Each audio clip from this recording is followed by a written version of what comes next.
You don't need to lose your job to lose money in a recession.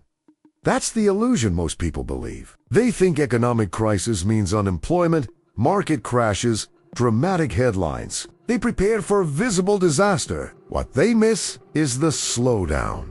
And the slowdown is where the real damage begins. Recessions rarely destroy income. First, they freeze it. They don't remove opportunity overnight. They shrink it gradually. They don't erase wealth immediately. They weaken it silently. You can wake up every day, go to work, receive your paycheck, and still be moving backward financially without realizing it. Because a recession is not just an economic event, it is a system shift. Growth slows, credit tightens, income, momentum weakens, psychology changes, spending hesitates, and by the time most people feel real pain, the system has already been adjusting for months. Today, we're breaking down how a recession actually hits your income, your savings, your debt, your investments, and your financial stability. Block by block. And once you understand the structure, you stop reacting emotionally and start thinking strategically. Every modern economy runs on growth. Companies expect increasing revenue. Employees expect wage growth. Investors expect rising returns. Governments expect expanding tax income. When growth slows, pressure builds across every layer of the system. At first, nothing looks alarming. A company reports slightly weaker earnings.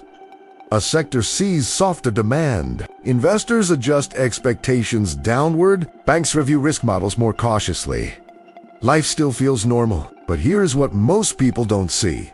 Our financial system is built on forward expectations. If businesses expect less demand, they reduce expansion. If investors expect lower profits, they reduce risk exposure. If banks expect higher defaults, they tighten credit standards.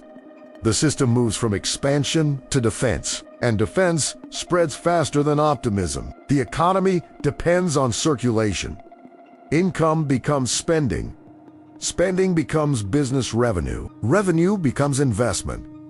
Investment creates jobs. This cycle depends on confidence. When consumers begin delaying purchases, even slightly revenue drops. When revenue drops, businesses slow hiring. When hiring slows, wage growth weakens. You have less room to absorb shock, less room to invest, less room to maneuver. And flexibility is survival during economic downturns. Banks respond before headlines do. They tighten lending standards quietly.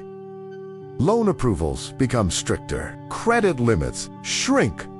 Down payment requirements increase. Interest rates reflect higher perceived risk. If you rely on credit for real estate, business expansion, investing, or liquidity, access becomes harder. Credit fuels economic growth. Now layer debt into the equation. During economic slowdowns, central banks often adjust interest rates to manage inflation and stabilize markets.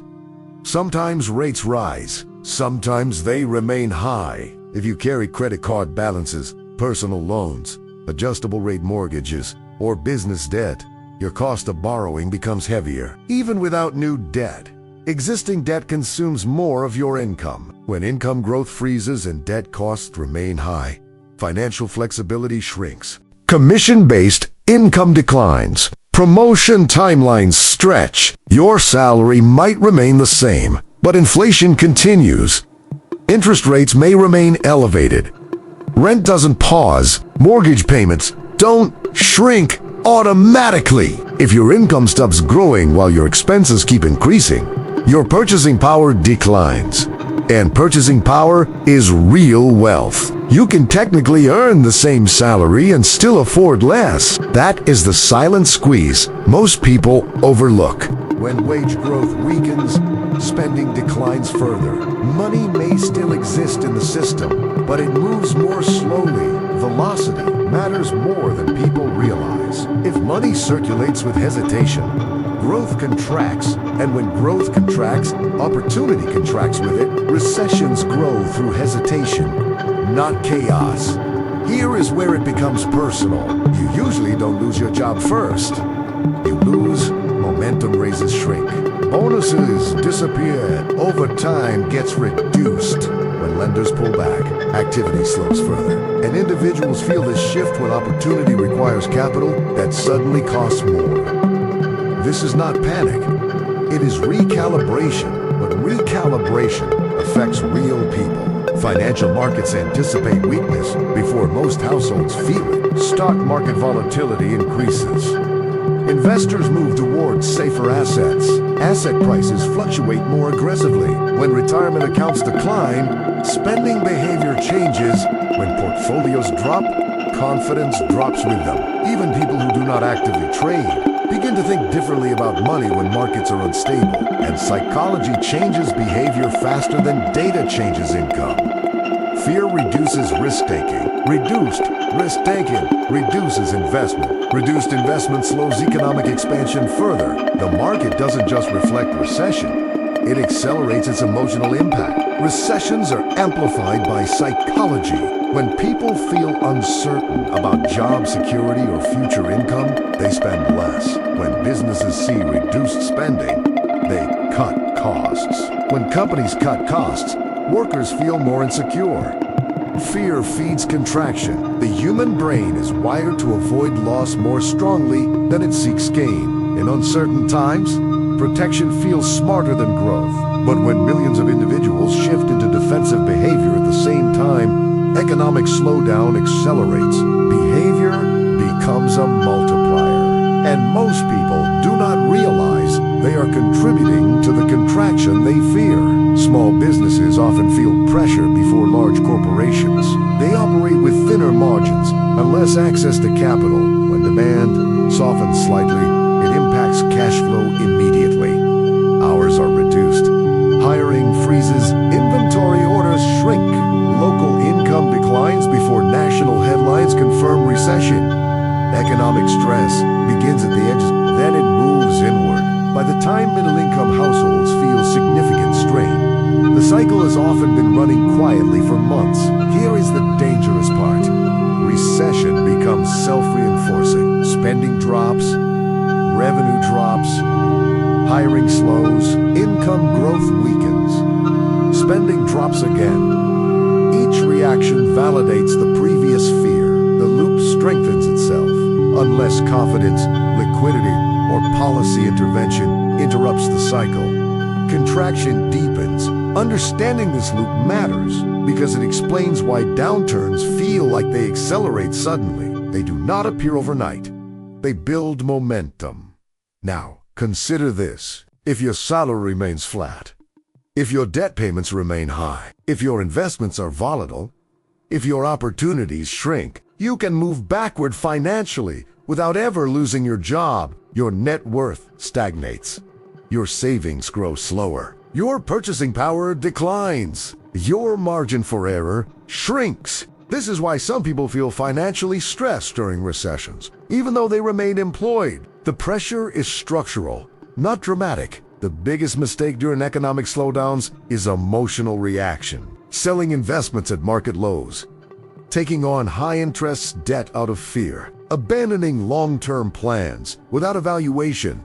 Recessions punish panic. They reward structure. If you understand the cycle, you do not need to act impulsively. You evaluate liquidity. You assess debt levels. You will protect cash flow. You will maintain perspective. Discipline matters more than prediction. Recessions expose financial fragility. High leverage becomes dangerous. No emergency savings becomes stressful. Overdependence on continuous income growth becomes risky. But downturns also reveal strength. Cash reserves create flexibility. Low debt creates stability. Long-term thinking creates opportunity. The same economic environment produces different outcomes depending on preparation. Some people retreat.